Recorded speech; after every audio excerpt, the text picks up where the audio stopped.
Namaskar, dear seekers. Today's Pravachan by Shri Brahmachaitanya Maharaj is a gentle yet profound reminder of the power of Satsang, the company of saints.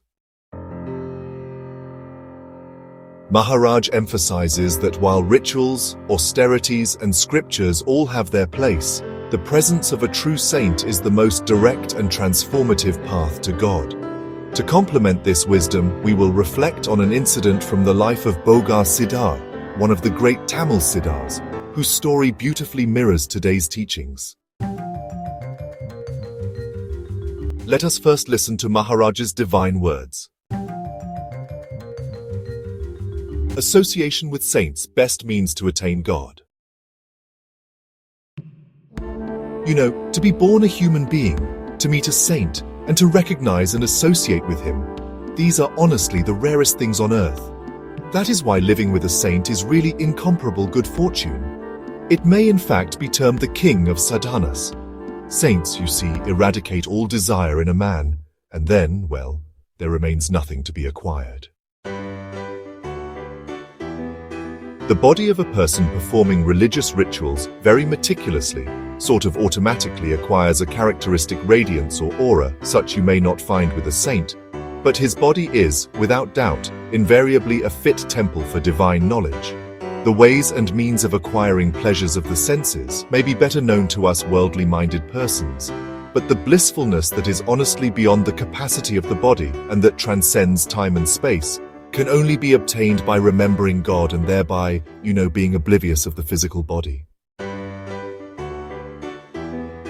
That is divine bliss, and only a saint can guide us in realizing it.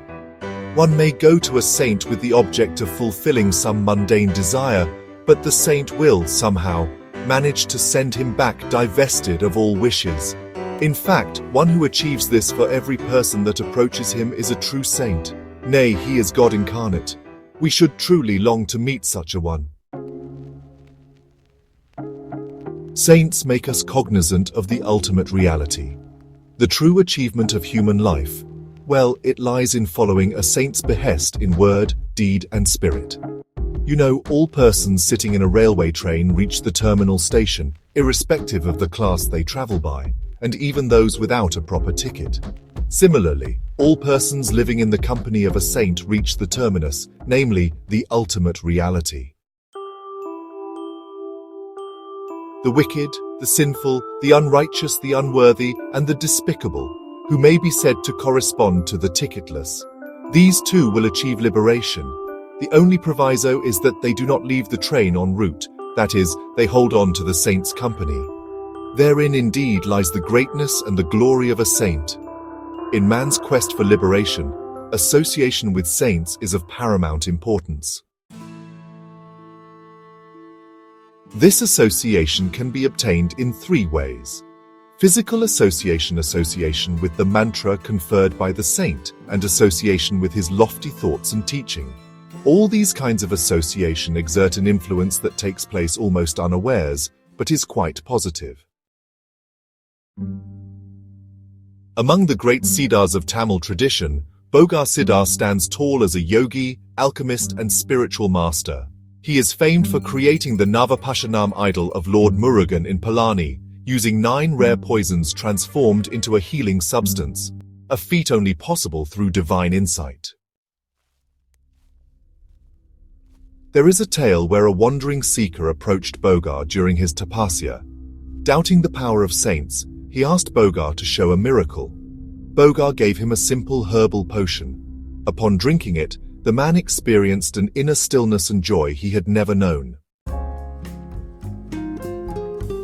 He returned days later and asked, "What is this magic?" Bogar said, "This is the peace that arises in the company of one who has dissolved his ego. You sought a miracle, but what you found is your true nature." That man stayed with Bogar and without formal initiation or teaching was transformed, simply by the energy and presence of the Siddhar. This mirrors Maharaj's teaching today. Even those without a ticket will reach the destination if they stay on the train. In the same way, even the unworthy are uplifted by simply staying in the company of a true saint. Let us reflect on the rare blessing of being born human. And rarer still, having access to the words and presence of saints like Shri Maharaj. Saints guide us not through sermons alone, but by their silent influence, their presence, their very being. Just as Bogar Siddhar uplifted a skeptical soul through quiet association, may we too allow the teachings of saints to dissolve our ego and awaken divine contentment within. If this reflection has touched you, do share it with others, and don't forget to subscribe to stay connected to Maharaj's daily discourses.